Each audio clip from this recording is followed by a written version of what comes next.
Ciao ragazzi, bentornati in questo nuovissimo e ovviamente bellissimo video. Oggi parliamo di iPhone 13, non vedo l'ora di avercelo tra le mani. I rumors dicono data di presentazione 17 settembre, è affidabile, non si sa, vedremo. Io non sto più nella pelle, lo prenderò il modello Pro, indeciso se lo standard o il Max, vedremo. Fatemi sapere anche voi qua sotto nei commenti quale dei due acquistereste, perché per me il vostro feedback è veramente importante. Cosa sappiamo fino ad oggi di iPhone 13? In realtà poco o nulla. Sappiamo che il modello standard avrà le fotocamere in diagonale, non più in verticale come gli 11 e gli iPhone 12. Sappiamo che probabilmente Apple non abbandonerà neanche quest'anno il notch, dovrebbe essere un pochettino più piccolo, anzi del 30% più piccolo rispetto all'attuale notch degli iPhone 12, quindi già qualche salto in avanti è stato fatto. Resterà il solito design già visto su iPhone 12 a mattoncino, ma ok, queste cose le sapete già. Cosa voglio fare oggi? Voglio parlarvi dei 5 miglioramenti, 5 novità, 5 cose che vorrei nei prossimi iPhone 13 di Apple, quindi direi di non perdere altro tempo e cominciamo subito. Secondo me questo non è soltanto un mio sogno, una mia richiesta. Il Touch ID su iPhone, specialmente in questo periodo, tornerebbe veramente utile a tantissimi di noi. Lo dico per certo, perché conosco tanti miei amici che hanno iPhone 11, iPhone XS e quant'altro, che hanno disabilitato il Face ID, perché comunque stando con la mascherina il Face ID non funziona se non si ha un Apple Watch. Appunto, questi miei amici magari non hanno un Apple Watch e non possono utilizzare lo sblocco con la mascherina, tra cui anche Antonino Gagliano. Vabbè, non capisco perché ancora non si compri un Apple Watch, ma che dobbiamo fare? Purtroppo è così. Ovviamente Apple è riuscita a portare lo sblocco con la mascherina tramite Apple Watch, ma da anni è già presente su Android. Fondamentalmente su Android si può bypassare il PIN o l'impronta digitale quando il telefono è connesso a un indossabile, quindi ad un orologio. Apple ci è arrivata un pochettino più tardi, ma comunque la funzione è veramente ottima, funziona benissimo e veramente non c'è alcun tipo di problema. Però per andare incontro a tutte quelle persone che appunto non hanno un Apple Watch, secondo me Apple dovrebbe valutare l'idea di mettere un sensore di impronte digitali magari sotto allo schermo. In questo periodo sto utilizzando il OnePlus 9 e avere un sensore sempre qui davanti pronto e reattivo è veramente super comodo. Se Apple non vuole andare ad implementarlo sotto lo schermo, magari potrebbe metterlo sul tasto di accensione come ha fatto per iPad. Insomma, per iPad sì, per iPhone no. Qual è il problema? Il design è praticamente molto simile, entrambi squadrati sui lati, il pulsante si fa un pochettino più grande in grado di riconoscere appunto l'impronta ed il gioco è fatto. A me piacerebbe veramente tantissimo avere il sensore di impronte su iPhone, chissà se arriverà. Il problema è poi come riuscire a gestire Face ID o Touch ID. Ovviamente Apple non andrà ad eliminare il Face ID, ha ridotto il notch, ma comunque ci sarà il Face ID. A quale sensore dare priorità? Lo può scegliere l'utente, lo decide Apple. Insomma, capisco che su questo può esserci qualche problemino, però secondo me Apple dovrebbe studiare un modo per implementare appunto il Touch ID sui prossimi iPhone 13. Da quando ho venduto il mio iPhone 11, se mi seguite su Instagram lo sapete già, se non mi seguite cominciate a seguirmi, ho utilizzato il mio Xiaomi Mi 11 Ultra, poi rimpiazzato da questo OnePlus 9, e questi due smartphone avevano una caratteristica in comune: il display a 120 Hz. Lo so benissimo, non è una caratteristica fondamentale per l'utilizzo di uno smartphone, ma secondo me è veramente molto appagante durante l'utilizzo quotidiano di uno smartphone avere queste animazioni così fluide.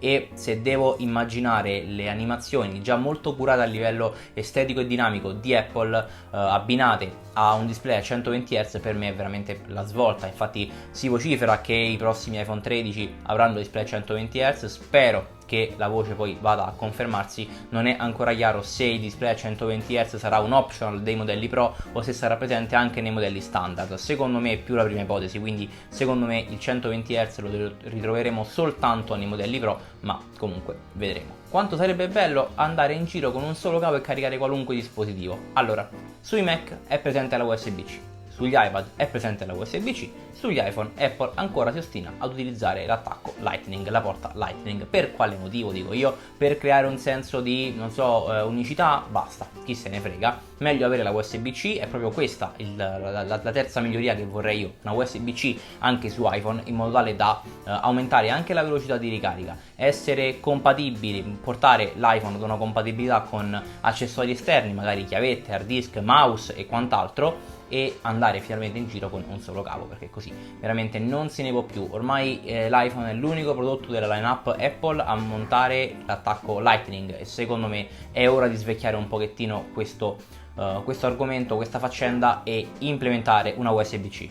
Adesso fatemi volare con la fantasia. Quando ho utilizzato il Mi 11 Ultra ho trovato una feature molto interessante, ovvero il display secondario posteriore. Quanto sarebbe figo avercelo pure su iPhone? Direte voi, sì, è completamente inutile. Sono d'accordo con voi a metà. Io l'ho trovato carino, utile, quando magari ero sulla scrivania a lavorare, non volevo essere disturbato, non troppo disturbato, mettevo il telefono a testa in giù, ogni tanto si accendeva il piccolo schermetto e mi mostrava l'icona di WhatsApp, sapevo che c'era una notifica, o comunque l'icona di Telegram, sapevo che c'era l'icona di Telegram, la notifica di Telegram. Ora direte voi, ma se è il non disturbare, perché vuoi farti disturbare dalle notifiche? Ovviamente andavo a filtrare le notifiche che dovevano arrivarmi e mi sono reso conto che mentalmente è comodo sapere di avere una notifica ma non vedere tutto lo schermo accendersi, perché in quel caso ci distraeremo molto più facilmente.